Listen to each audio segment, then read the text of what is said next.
think the environment has to be What we're saying is have a heart. We've got to be able to regenerate our There'll economy. be people who are kind, people who are cruel, but that's life. You can be bigoted about pigeons. I'm fine with that. I'm fine with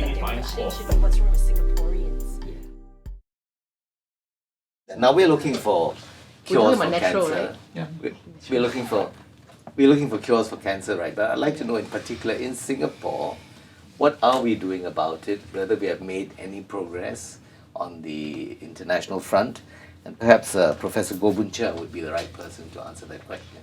Right. So cancer research in Singapore is a high priority because it is the top cause of mortality in Singapore. About 1/4 of deaths are due to cancer alone. So on all fronts, the government has invested very heavily on this in this aspect, and rightfully so, because there are many patients who are suffering, as you can see. So perhaps about 15 years ago now, the government invested heavily in the basic research laboratories, like in the research institutes in the A-Star. They started the Genome Institute of Singapore. They started the IMCB, which is heavily involved with cancer research as well. And this is all to find out more about the basic biology that cancer is, and how to sort of divide a word cancer into different categories. And we're currently even finding out that if you call a cancer breast cancer, it's actually made up of a lot of different types of cancer, subtypes of cancer. Can you share with us some of the landmark discoveries or things that this has done, these institutes have done? Okay, well, there are basically so many that it's impossible to cover in one small in a short period of time. However, many of the basic researchers have found out how some tumors have specific mutations that can be targets for cancer therapeutics, and that's that work done in Singapore. There are at the hospitals, the National Cancer Centre and the National University Cancer Institute of Singapore.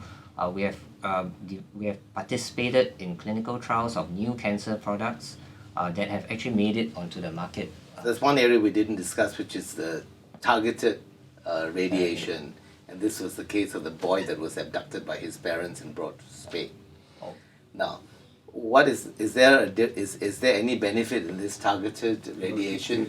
I think to clarify, I think it's about proton therapy, which Yes. is now available in the UK.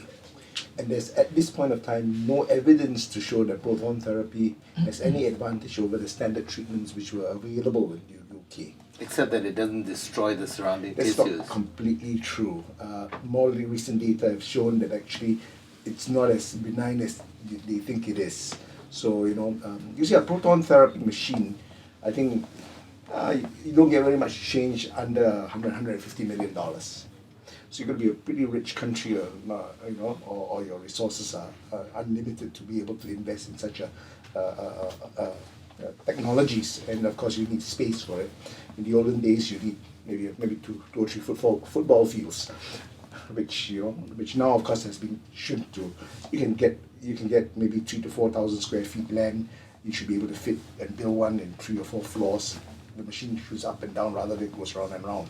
But by and large, proton machines are slowly being miniaturized, and what they do is they generate heavy ions. They shoot protons, meaning if you're science, the atom has a proton and electrons, and they shoot heavier protons, and by controlling the energy of the protons, you can tell the protons to go how far and become active at what point. It's all good science, but unfortunately not always completely accurate. So you do get collateral damage no matter what you do. I think in cancer care, we always do realize that no matter how much we try to kill the tumor, sometimes when we do too much, we also damage normal tissue. Radiotherapy, I'm a radiation oncologist. We have some amazingly good technologies, but yet we always tell our patients, look, there will be some collateral damage. If your tumor is sitting next to your eye, I can try to avoid your eye. I can perhaps not make you blind, but you're going to get a cataract at an early age, or you're going to have some degree of maybe partial blindness because of this. I think people should have the freedom to choose how they want to be treated. Now, if they want to choose to take the Gerson's diet, which I think is foolish, but they have a right. All right? If they believe in it, they can do it. I always tell my patients, whatever makes you happy. You ask me about Chinese medicine together with my radiotherapy or chemo. I don't advise it, but I cannot stop you from doing what you want. You're paying the money, it's up to you. Why do you think that the Gerson therapy is, or the Gerson diet is... I have never seen any one of my patients who proposed and started Gerson, most of them starve themselves to death. They say, I'm starving the cancer. The cancers never starve. Cancers will just eat you if you starve them. Actually, You see? there's been so much evidence the other way. Now, I there think are that's not two... true. Okay, there is this herbalist, well, he was botanist and herbalist in Penang, Dr. Chris Teo. He wrote the foreword to my book here, if you care to read it. And there's also in Singapore, Fit for Life, KC Seah. Both of them, KC Seah has been promoting the Gerson therapy, and actually he's had doctors and very well-known people who have gone to him. They call themselves lifestyle ambassadors. So what they teach is, for instance, the coffee enema. But you can also use, what does Dr. Lee use in Anon? He uses turmeric also, right? Turmeric wheatgrass enemas. But in Singapore, you're taught to do it DIY. So they buy it and they do it DIY. And it is fantastic for pain management. There's another new friend of mine, Fong Li Fong. She had breast cancer 3.5 years ago. Then it spread very quickly to her spine. It collapsed. She's had 4 metal parts put in. She refused chemo. So what she did was, she went, because she knew about the Gerson therapy already. Her son at 7 years old stood on a stool to juice for her. Then she did coffee enema because the pain was terrible. She couldn't even walk. So she was helped by that. Do you know something? She Okay. graduated from that. Now it's only 3.5 years. Okay. The oncologist has said there's no point. Sure. Yeah. Can I just go back, because I want to tap Professor Goh's brain. I still want to know what are the important discoveries in Singapore. What can we be proud of? What have we done on the frontiers of scientific cancer discovery? I think that we can be proud of several things. Number one, I think we are currently well recognized internationally as a site where good research that leads to meaningful patient benefits have been done. You know, that research has been conducted wholly in Singapore, whereas previously we were following other people. For example, just about 20 years ago, for a drug to reach Singapore, it would have had gone through about 10 years of testing overseas, mainly in the United States, in the European Union, and maybe in Japan, before it could be approved in Singapore. But currently the situation has changed so much that we are testing the drug and patients have access to the drug even before the drug is marketed. So, you know, you have a great chance of having... What about discoveries? Have we had significant discoveries?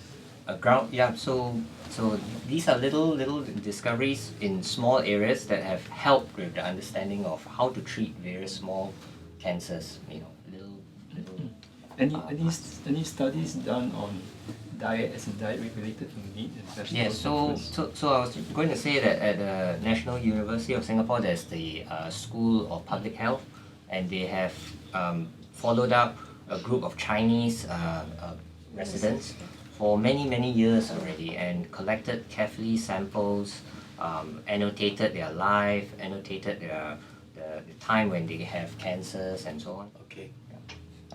Can I share a bit on some studies by a specialist?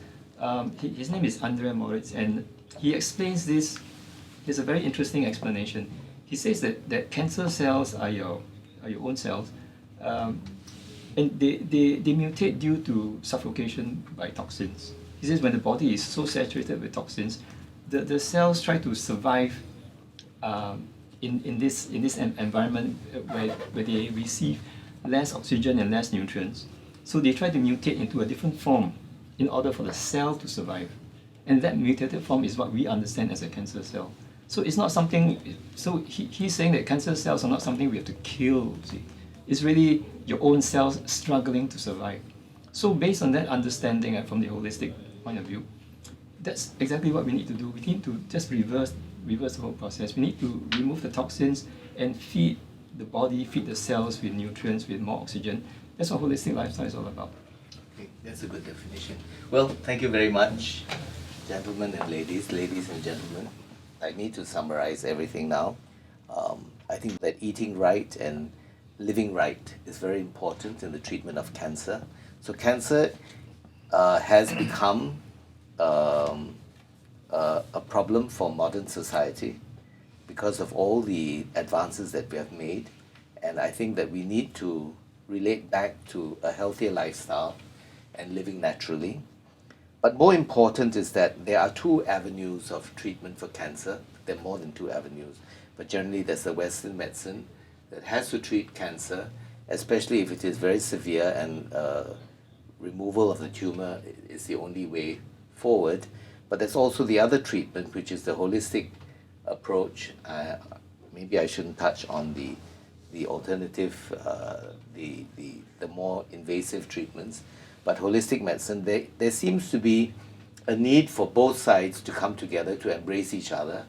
And I think the attitude that Dr. C mentioned, whether or not it is prevalent yet today, is I think a very positive approach that we should be taking, where East and West come together to learn from each other. So cancer in the end is not the end of the world. There's a lot more to learn about cancer, and there's a lot more changes that we have made to our lifestyle. May I thank our panelists here for sharing their views and their personal lives, and we hope you have got a better understanding of cancer from this. Good night.